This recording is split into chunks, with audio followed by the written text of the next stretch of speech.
Good morning, everybody. Great to see so many of you again this morning. So I'm Kath Lewis, I'm your Vice President, and this morning Sue Falkingham and I are going to take you through this morning's webinar, so I hope you enjoy it. We've got an agenda here, so we are going to hand over in a moment to Stephen Griffiths from the Isle of Man, who's going to talk us through how he's been implementing his service, and then we have quite a few things that hopefully you'll be interested in this morning. So, Stephen, are you there?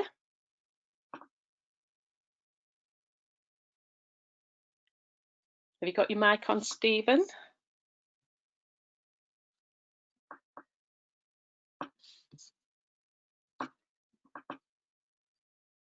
Let us know if you can't.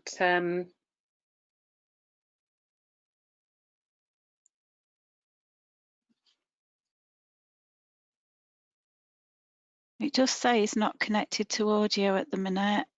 Okay. But I don't know why. I'm assuming problems with headphones, Stephen, maybe? Let's just check.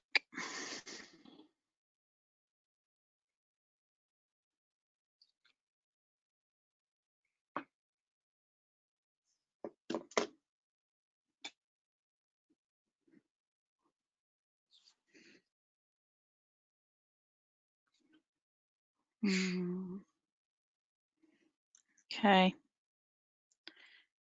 Think.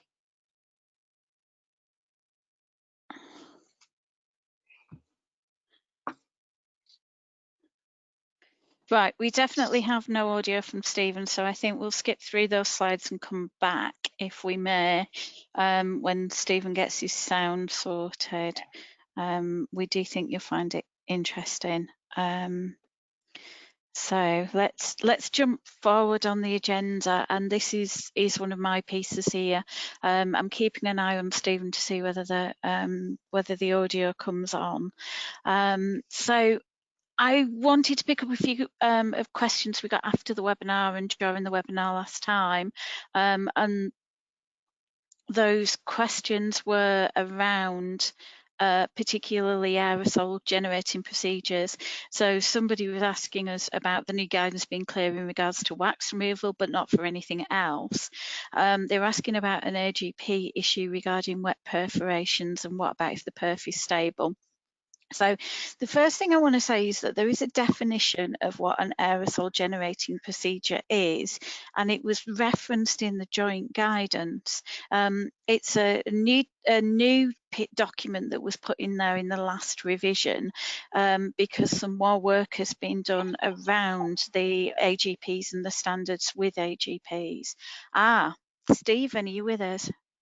I think I might be, yes. Can you hear me okay? Yes, you are. Yes, you are. I'll do this slide and then we'll jump back to yours, if that's all right. Okay. So aerosol generating procedures have to be air moving across the surface of a liquid, and in our case that would be the middle ear mucosa. So in order to generate an aerosol, we're moving across the liquid surface of the middle ear mucosa. So essentially, if we're doing something like otoscopy, that's not going to be an AGP on any ear, regardless of whether it's a wet or dry perforation. Neither is a pure tone audiogram, because again, we're not running air over that wet surface. I would say that tympanometry is contraindicated anyway on a wet perforation, regardless of whether you're considering whether it's an AGP or not. We wouldn't do that, would we? But procedures on a dry, stable perforation are considered the same as an intact tympanic membrane, following the ENT UK guidance that was released at the end of last month as well. So I think we're fairly clear that even if it's a wet perforation, if you're asked to do audiometry, that would be fine. Looking in the ear to ensure it is something that needs referring, absolutely fine. Not going to be an AGP here at all. As I say, I think we'll go back to Stephen, because I know you haven't got long with us this morning. So just give us a shout as you need me to move the slides, Stephen. Sure thing. Just check you can still hear me okay. Yeah, it's coming through really well. Wonderful. Well, thank you very much for having me along this morning. Much appreciated. So this came about yesterday, obviously, with posting on the Facebook group where another audiologist was asking for any departments that were up and running and whether any had policies and procedures in place to support that. And I kind of popped up and said that, you know, we're running. We've got one standard operating procedure in place covering that, and as would be expected, that was followed by a string of people asking for me to send it to them. Hence why I found myself here today. So yeah, much appreciated for the opportunity to speak. So we've actually been running now since Monday. So what I want to do this morning is just give you an overview, just a brief overview of how we got to that point that we are today. So if I could just move along to the next slide. So just a little brief introduction as to the Isle of Man and our population here. We're a population of about 85,000, very similar to an average sized UK town really, but we do have an slightly older population here. We do offer the full range of audiology services with the exception of implantable devices. We have one single acute hospital, 314 bed hospital, as well as a cottage hospital and some outreach clinics. And some of the unique challenges we have here in relation to the COVID situation was the biggest one was our hospital only has 8 ICU beds. We only have 8 ventilators. So there was an anticipation that the COVID situation could affect us quite badly over here. The government, based on that assumption, took decisive action and essentially locked all the borders down quite early on in the pandemic, which has really kind of aided us to be where we are today with our processes. Another big challenge we had, and particularly in relation to developing my standard operating procedure, was unfortunately our department is directly opposite the main entrance to the intensive care unit. So we had to be sure that any policy or procedure we came up with was very robust and satisfied the infection prevention and control team. But as I say, based on statistical models, we were preparing for in the region of 1,800 deaths here. And like most countries, we were bracing ourselves for a really quite an unprecedented level of critical illness and death, really. If I can move along to the next slide, please. So this is just a little bit of the assumptions that were made as to the potential impact of the virus on the island and where we actually are today. On the left, you'll see that the various models, depending on the government's interventions, if you like, with the pandemic. The blue being the uncontrolled progression if they didn't do anything, and then the orange being the optimal social distancing model. The green line is actually what occurred. So we didn't really hit anywhere near the levels of cases that were anticipated, which is great news, and largely based on, again, the government's early interventions at shutting down borders and various other measures they put in place. So as it stands today, we've had 336 confirmed cases, 24 deaths. But as it stands today, we don't have any active cases, and we haven't had any new cases within the last 28 days. So we're in quite a favourable position, really. And it's that position that I think really has allowed us to be a little less restricted in what we restart in comparison to what you chaps might be able to offer. If I can just move along again, please. Thank you. So when we just compare what we've done in comparison to the Isle of Man government phases, some of this will probably be quite similar to yourselves over there. On the 12th of March, we were ordered to stop everything, and that was absolutely everything: newborn screening, adults, paediatrics, you name it, everything had to stop, with the exception of emergencies, which is vague at the best. So, you know, when we talk emergencies, we were allowed to deal with things like sudden onset single-sided hearing loss with vertigo and other things like that. But for all intents and purposes, absolutely everything stopped. On the 21st, we entered into absolute lockdown, which included all the borders. So there was no travel into the island whatsoever. And over the following 8 weeks, because of that lockdown and because of the borders being closed, we started to see quite a rapid decline in cases of virus. So that allows us on the 20th of May to start putting into place, to start writing plans for recovery and restart. And that's where I based my standard operating procedure on, entirely on the joint guidance written by BAA, BSHAA and the other partner agencies.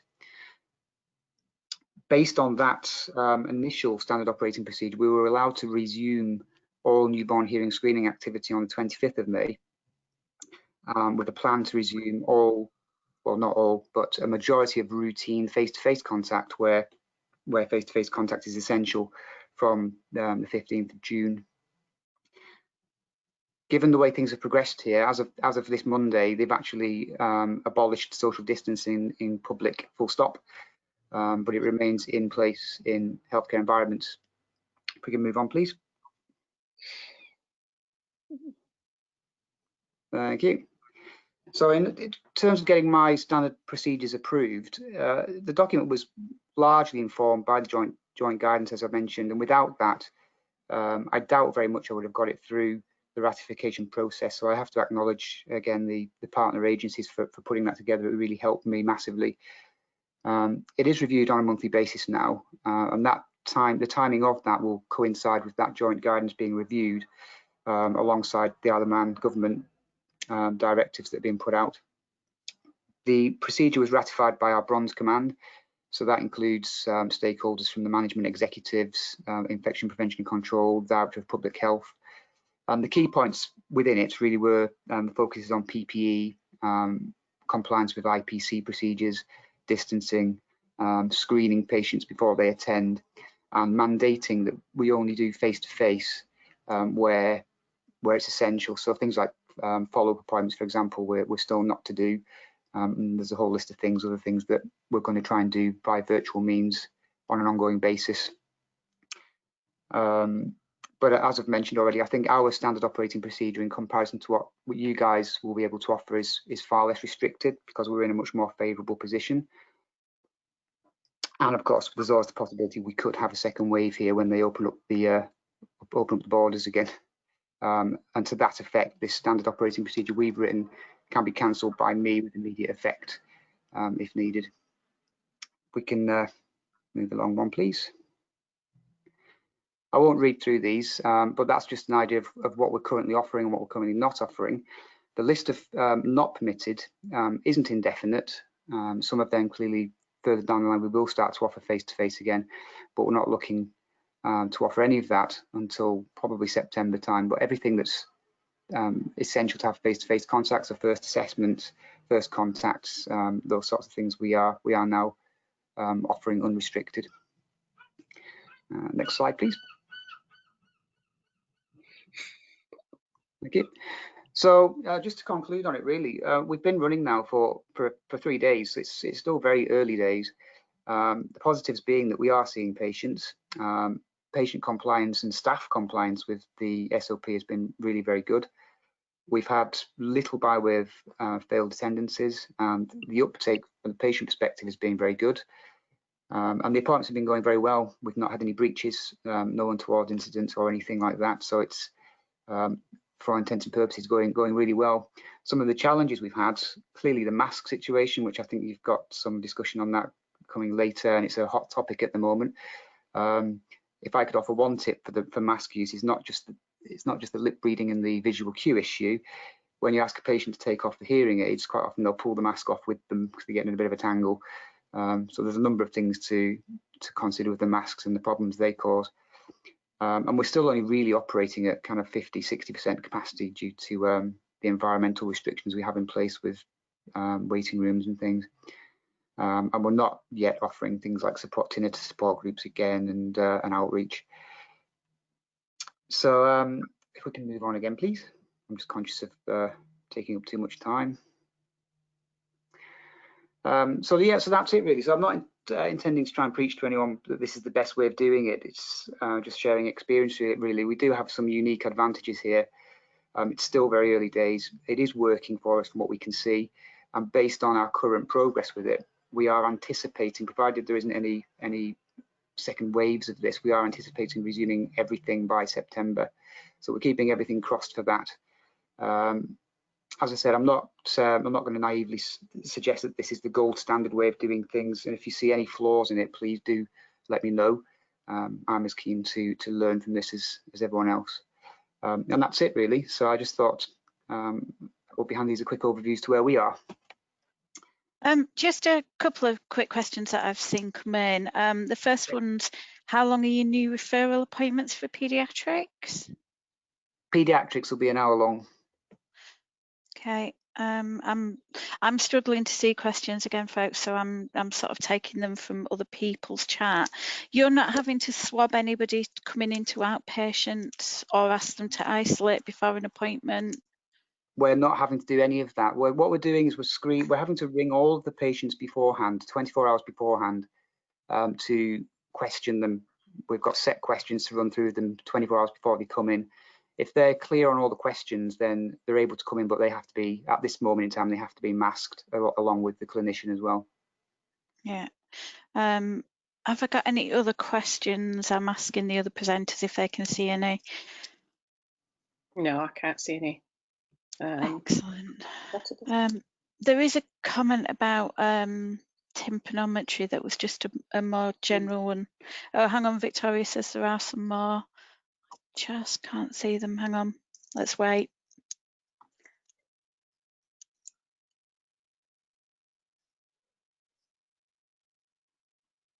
Sorry, Sue, it's probably quicker. There's one question that says, what are the set questions, Stephen?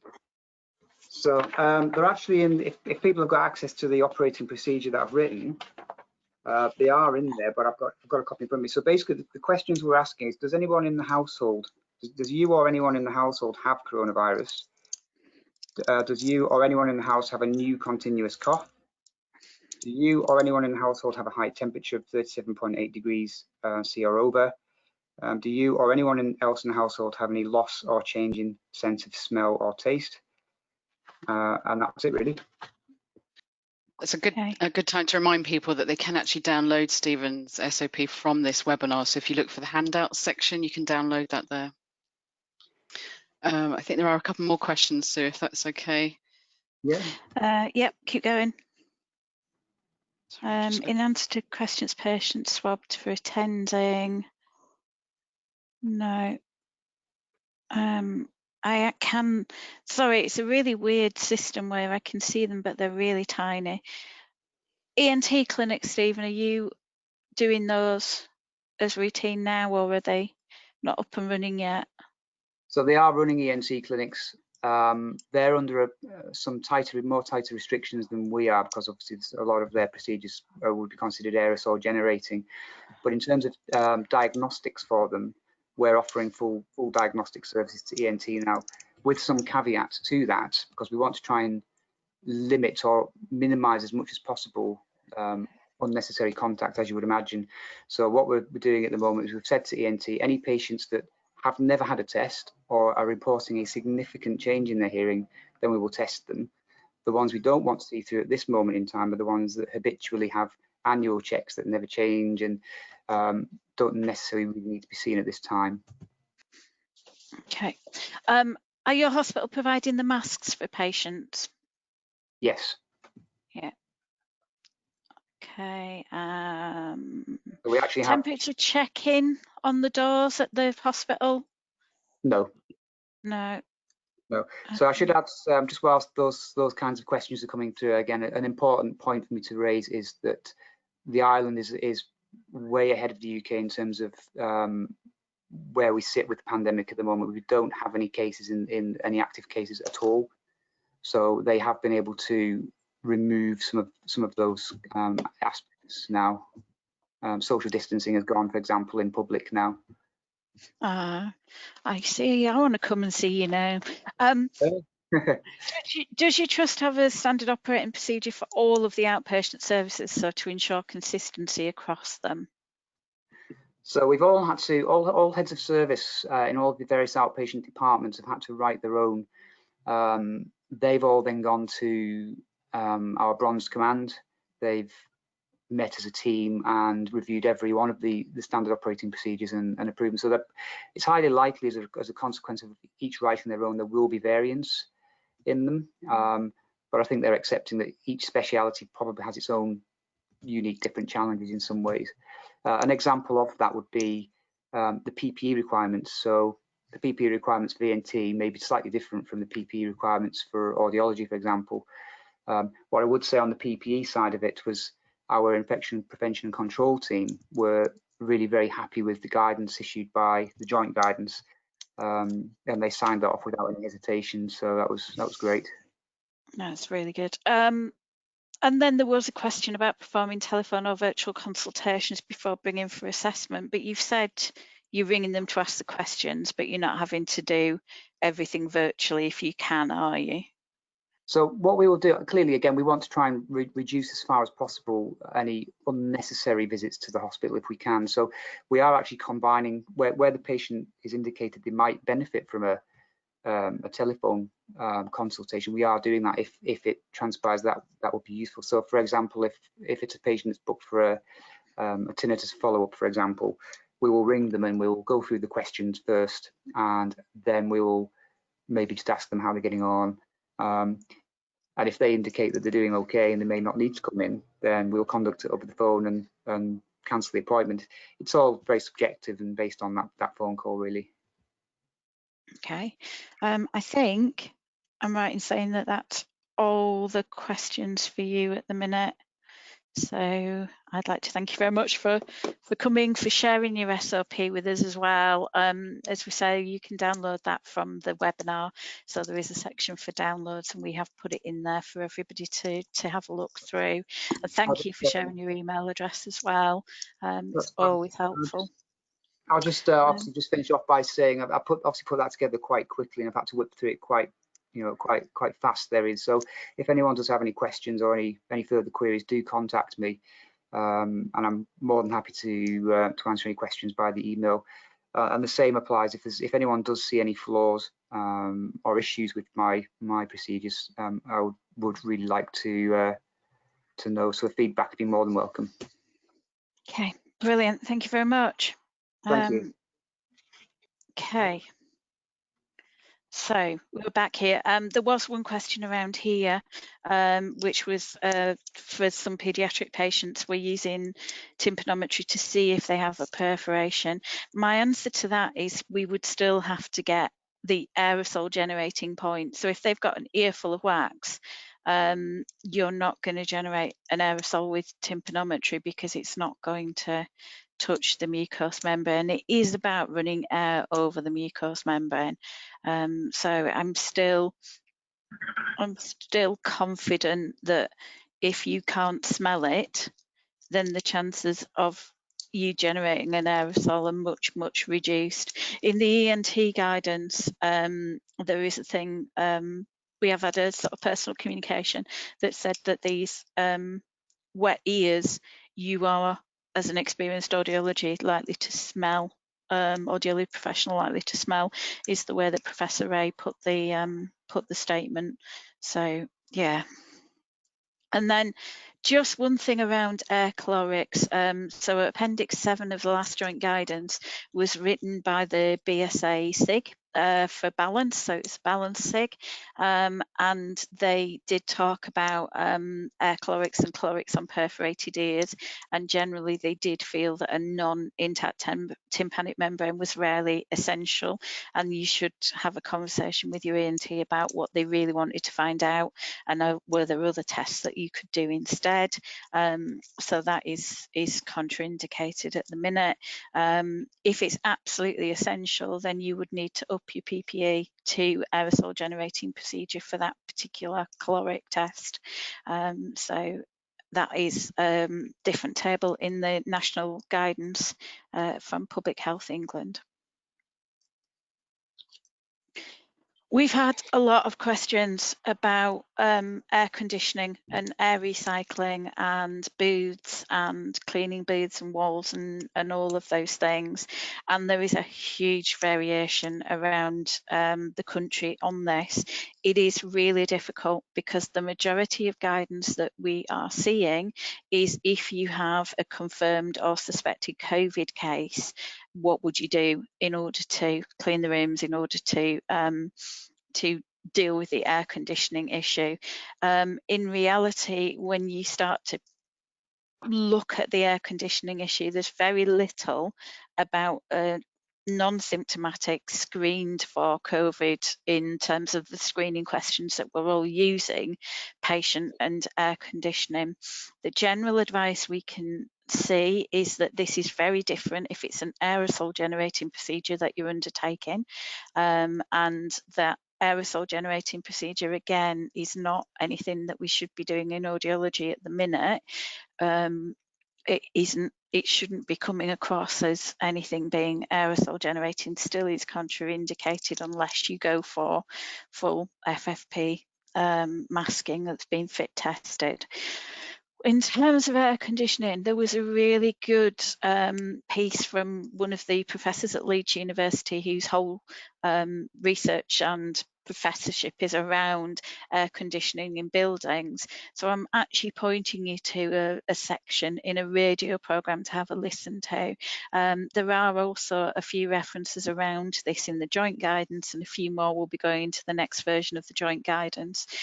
Their general feeling was that air conditioning, unless you are next to the COVID ward where there are confirmed cases and you're sharing an air supply with them, is not a problem. If you can set your air conditioning to fresh air rather than recirculated air, then that's great. If you've got windows to open, then again, reduces the risk further. But what they're referencing and everything else is saying is in our screened patients, the risk is minimal and doesn't need, unless we're doing an AGP, I'm getting my words confused this morning, an AGP, we don't need to leave rooms fallow. We just genuinely, our air conditioning is built to get rid of other germs that are of similar issues to COVID. So I'm going to hand over to Kath. Okay. So just a quick update about two meetings we had yesterday. So first one was the joint guidance review. So that was a quick look at what was already there and if we needed to make any amendments to it. So we had some chat around whether going forward we perhaps had a sort of traffic light system within that, and that would be interesting to see what people feel about that. A little bit like we have in our trust at the moment, you know, where you've got your green and your yellow standards about what happens. So it's just in case that we have to pull back services again and what we would do, because I don't think we're going to go back to what we had originally, where we didn't quite know. We've got things in place now and we're putting things in place. So I don't think it's going to be quite as traumatic as the first thing, but let us know, because that's what we're going to have a look at. Was there anything else, Sue, on that? I'm trying to think. No, I think we just... I don't think so. I mean, we still have a little bit more guidance around paediatrics to put in place, but that is already out there in the Audiology paediatric guidance around being more stringent with your PPE, because the patients themselves might not be. And we didn't add that into the last update, but probably will. But as I say, you can read that in the ENT UK paediatric audiology guidance and otolaryngology guidance. But no, I don't think yesterday was any further than that, was it? No. Okay, so I jumped on the Alliance meeting yesterday. So for those who don't know what the Alliance is, it's a number of agencies that come together to look at hearing and vision. So we had representation from obviously BSHA, BAA, BSA, Action on Hearing Loss, Sense, NCHA, and some others. And there were three topics that we talked about. So the first one was the review of where the current guidance is and the future needs. So this is a little bit broader than we look at. So Action on Hearing Loss and Sense have been working together, and they've been working on accessibility to all services for deaf and visually impaired people. They had a campaign with the government about having the lack of BSL interpreters at the daily briefings in England, because they had them in Scotland and Wales.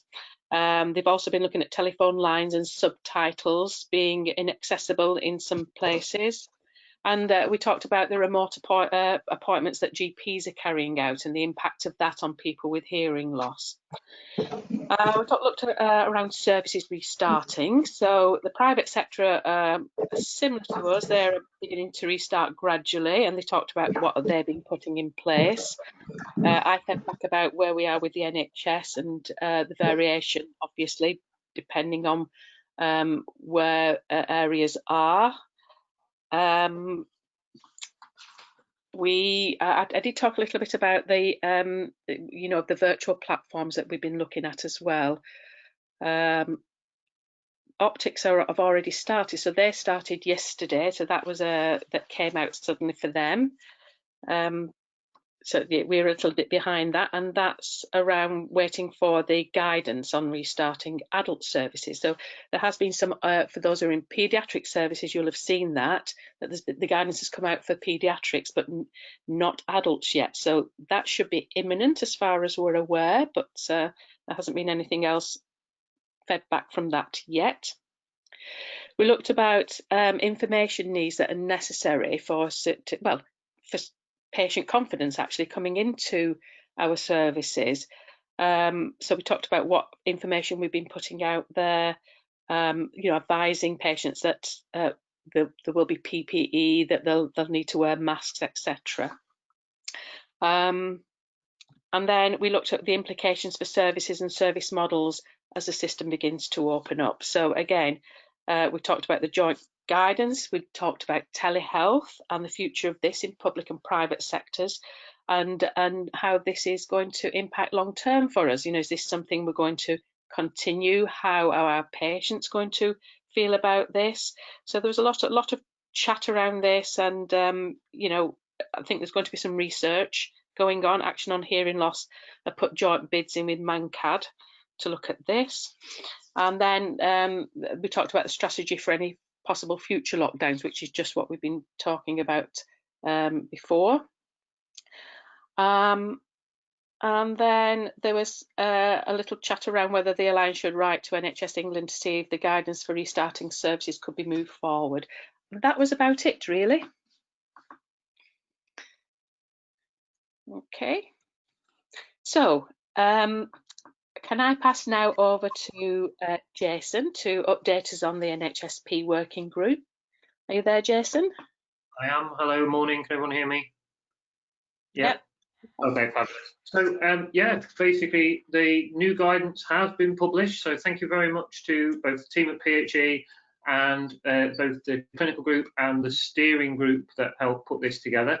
For those listening at the back, what I thought I'd do is just have a very quick run through about what the document actually talks about. So point 2, after the introduction, point 2 talks about how unscreened and incomplete screened babies, how they should be caught up. It also goes on to talk about 12 weeks of age and those who decline to be screened, and what you can do with those. Point 3 is around NICU babies with incomplete screening and what you should do with those to bring them in for screening. Point 4 is well babies with incomplete screening and what you should do with those. And then it goes on to talk about audiological diagnostical services in point 5 and point 6. Most of that hasn't changed. So most of the document hasn't changed at all from the original version. There's just been a few additional points added with regards help on S4H and with regards babies that mums that don't wish to bring their babies in up to 12 weeks of age. So very little change in that document from the previous one. But I think the key point being what's on the slide there, that services should discuss the implications for discharging babies of mums that don't want to bring their babies in at 12 weeks of age with the screening teams, and they should come up with a local plan if they wish. Not much to say really, to be honest. It's not a massive change compared to what we had before, so all good. Thank you very much. Okay, so I just want to talk around a letter that we've had that was sent to the BAA. It was an open letter. I'm not sure how many of you have seen this, but it is on our website. It will be going on the website. So this was from 3 hearing professionals. This arrived on the 10th of June, and this is around it's sort of being accessible, really, and it's come from the recent Black Lives Matter, and if asking if that, you know, we are as a profession accessible for everybody. So we responded to that on the 12th of June, and then again you'll be able to see that. So from this we are going to look a little bit more into it at the July board meeting. If anybody has any comments they wish to make to that or wishes to look at, but we are going to be working with some other people on this around, you know, are we very open? Can we do better, essentially? But we're all volunteers, and anybody can come onto the board. They just have to apply. You have to be a BAA member, and it is open to everybody regardless. So we don't put any restrictions on that at all. Is there anything, Sue, that you wanted to say that? Yeah, okay, right, okay. No, I think we, in the open letter, in our response to the open letter, we did say that we know we're not in a position to discuss this in any detail about putting a plan together. We can absolutely, as a board, say that we abhor any kind of discrimination in practice, but what we want to do is work towards lasting change.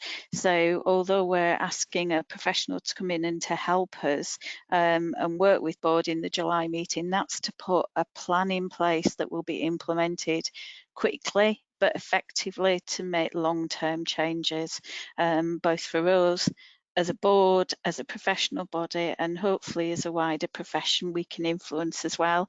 And we take that responsibility seriously, and we want to do something that is much more long-term than just a statement. I think that was what we wanted to say, wasn't it? Yes, essentially, yes. Okay, so again, you'll be able to see that on the website. Okay, so now can I hand over to Claire, who's going to talk us through our alternative conference. Morning. So from the last webinar, when we discussed cancelling the conference and what the alternative is going to be, we've got more of a plan together for the BAA's wonderful world of webinars. And we're hopefully going to put something in place that leads us right the way up to conference. So our plan is to have 2 webinars at different times of the day every month. And as you can see, we've put some themes together across the month starting next month. So this is a slight hint towards the fact that in a fortnight's time, it might not be a heads of service webinar that we're holding. It's been pointed out to us by a number of people that the things that we're discussing on this heads of service calls every fortnight actually is of interest to all audiologists, not just the heads of service, because the information that's coming out about different services restarts is being really interesting for other staff. So we're, as a board, going to pull that all together as a kind of where are we now for audiology as a webinar accessible to all our members, and also then an update from the SQC committee and the HTS group as well within July. These would have been things that we would have presented at conference as updates for members as the activity of what we're doing. Then we're going to theme the following months, as you'll see, having some information and some panel discussions so people can get involved. And then this will all culminate in a week of webinars using some of the speakers that we'd invited for conference, covering wide and varied kind of topics really that we've got. So these are the ones where we know we have kind of key speakers coming.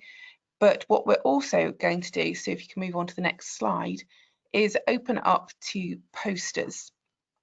So you'll see the different topics there for the posters that we're going to invite you to send in some abstracts. And also, as usual, when we get the abstracts in, there's such good variety of examples of good work going on that we're just not aware of. that we will pull some of these topics out and offer up a webinar to some of these people as well to discuss the work that they're doing. And obviously part of those abstracts can be the work that you're doing for Restart and what the changes have been post-COVID as well. So we are hoping to run these on, I think it was the 1st and the 3rd weeks of the month, normally on a Wednesday for our general webinars through the months. From the poll that we did last time, you all suggested that mornings would work well. So we're going to have a look to see how we can minimise the impact on clinics by having them at a maximum of an hour long, but hopefully either at an end of a morning, end of an afternoon, so there's not that messy booking something in the middle of the morning that's difficult to plan appointments around. Also, we think this year really important, Victoria's just reminded me I've got the dates completely wrong. We've just only decided that on the call before this, so it's the 2nd and 4th week of the month on a Wednesday will be our webinars. So also really important this year is there are awards. So we'll be opening these for nominations soon. Obviously you can't come to conference to collect them, and for the majority of these awards, part of the prize is a free conference place, and we'll be transferring that into 2021. But we think it's really important this year to kind of celebrate all the work that people have been doing in a really, really hard year. So it's our normal categories. Obviously, people being nominated need to be members, but please do start thinking about who you could nominate for these awards. People have been doing all manner of really extraordinary things this year that it's really important for us to celebrate. And I think that's me done. 2nd and 4th week for webinars, remember that. Thank you, Claire. Okay, so I'm going to just talk around some of the webinars that are coming up. So regional meetings, I think these are going to move to webinars for the time being, and the first one we've got is on the 26th of June, and this is for Thames Valley. So this is Dr. Can't see that thing, let me just move that. Jenna Littlejohn is going to talk on that. So you can apply for this on the BAA website. Okay, registrations on there, and this will be quite nice, I think, if we've got regional groups doing different things that probably wherever you are you can hop onto if you like. If you see the next slide, please. And tomorrow, so we've got one tomorrow, the ManCAD and BAA Journal Club, and this is about hearing loss, loneliness, mental health during social distancing, again with Dr. Jenna Littlejohn. So if you want to attend that, please email Gabrielle at Manchester University, and then she will send you the link on Zoom. There is some pre-reading for that. You don't need to do it if you don't want to do. Okay, and then more of information on that is on the events page. The next one, please. And then we have telehealth for ear and hearing care in times of COVID and beyond. This is on the 24th of June, so there's quite a lot coming up in the next week or so. And the 26th of June, and this is about sharing information on telehealth in different settings. And then on the, next one, please. The next one is the Royal Society of Medicine, and this is managing audiology outpatients in the COVID-19 era, and this is on the 7th of July. This is an evening one, 6 till 7:30. And this is the third of 3 webinars, and we've been invited to talk on this one as well. So we'll share details of that when we get the link for it. Okay, next one, please. And now I'm going to hand back to Sue. So during the last 2 weeks, the Health Minister in England made a statement that every patient and every visitor and every member of staff must wear a face mask in the hospitals at all times, and actually extended it right the way through all NHS sites.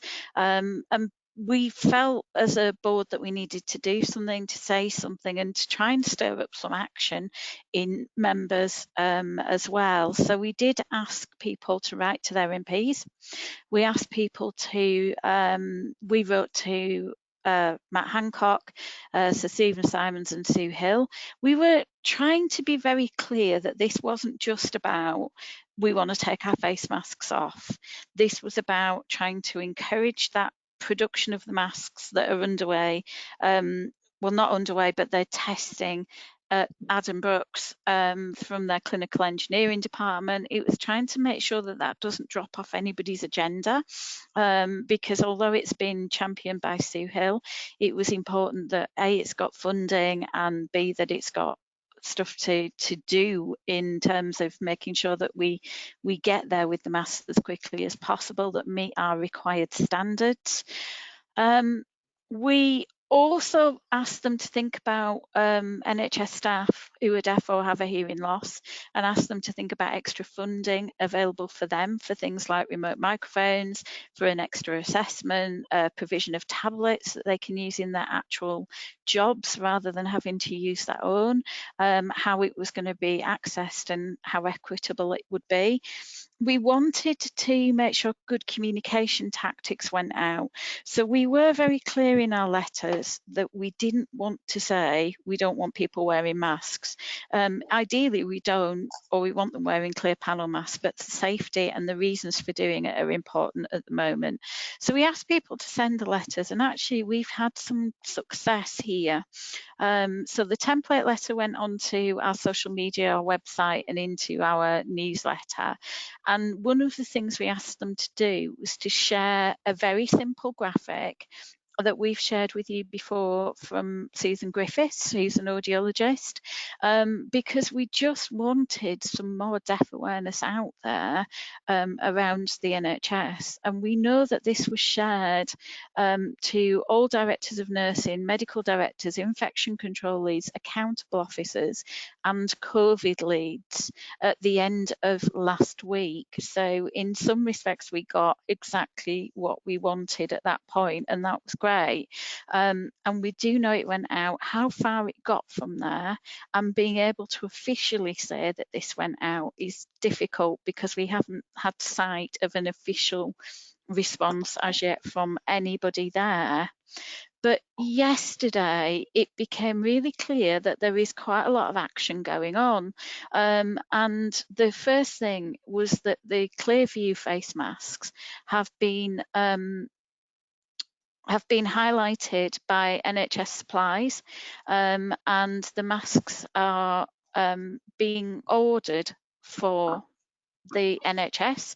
So on behalf of the UK, they've put in an order, personally working on it, so that it will arrive nationally, and there shouldn't be too much longer before stocks arrive. I have contacted Vivek just to ask for some more details, and also that we get national guidance on their use. Just to make sure that what we don't get is one infection prevention nurse saying it's fine, and infection prevention department saying it's fine to use, and another one saying no, if you're doing this, if you're doing that, you can't use these. So I think the push to keep going and to keep going with national guidance. Adam's just telling us that the 500,000 clear face masks have been procured centrally, and they're due in about 3 weeks. So we do need to keep up the pressure to ensure that they are distributed appropriately, that we don't forget the staff within the NHS who are hearing impaired as well as our patients, and we do need to try and grab it. We do need to try and grab it as soon as we can in terms of making sure that your trust gets them as well. We've had the question raised in Parliament by 3 MPs now. So Lillian Greenwood, who many of you know has been a supporter of deaf and hearing impaired agendas for a long time, but also Tulip Siddiq and Mary Kelly have all put in a question into Parliament which has to be answered. So those have all appeared over the last few days, so that's great. And as I say, we've had some real progress on this. We have to credit the charities that got together as well, who have also been pushing this agenda. There was a fabulous piece in The Independent yesterday as well, that was around those clear face masks and why they're so important, and that came from the group of charities that have been working on this as well. So it does show that a continued pressure is sometimes the thing that we need to do in order to get some movement and some agreement. So hopefully they will be released with national guidance that will push us towards everybody being able to access and to use. Back to Kath. Okay, so I just wanted to tell you all that we have some vacancies coming up on the board, and this is a voluntary position. So anybody who would like to think about applying to come on board, we would welcome those applications, please.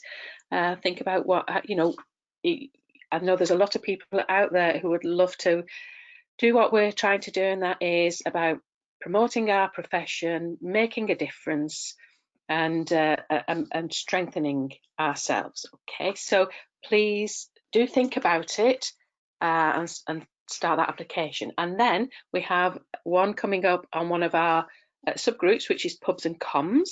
So we need a new volunteer for this. Again, you just have to be a BAA member. Ideally, that would be great if you've got an interest in marketing, so any good marketing out there, communications, you're good on social media, and interviewing, but it's not essential.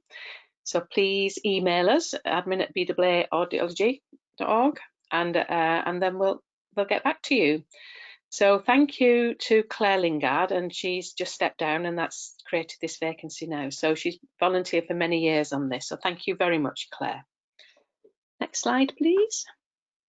I think that might be us done. So I just wanted to say that's also a sneak preview of the new magazine format that Pubs and Comms have been working on for the last few months, which should be landing on your doorsteps shortly. So just to finish a slide. Yeah, so again, as Claire said, that we're going to move away from these 2 weekly heads of service seminar and go to more general webinars for all members, and hopefully we will have a heads of service one later on, perhaps in September. So we are looking at that for you. Okay, and this is the start of the BAA online content. So thank you very much. Please put your questions in. We are going to look at them, and we will get back to you on that. Is that all right? So is there anything else to add to that? I think we are done. Are there any other questions for now? We're roughly on time today, which is always a pleasure.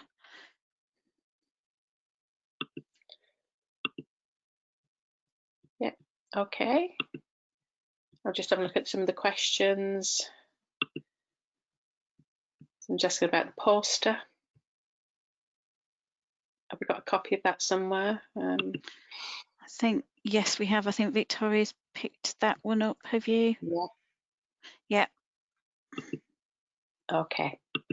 And thank you to all of you for taking part in these webinars. I think it's been really, really useful, and we've got through an awful lot of things and supported each other and shared what we're doing. I think that's the key to what we're here for, isn't it? To help each other through this. So can I say take care, everybody, and I certainly look forward to joining up with you again pretty soon.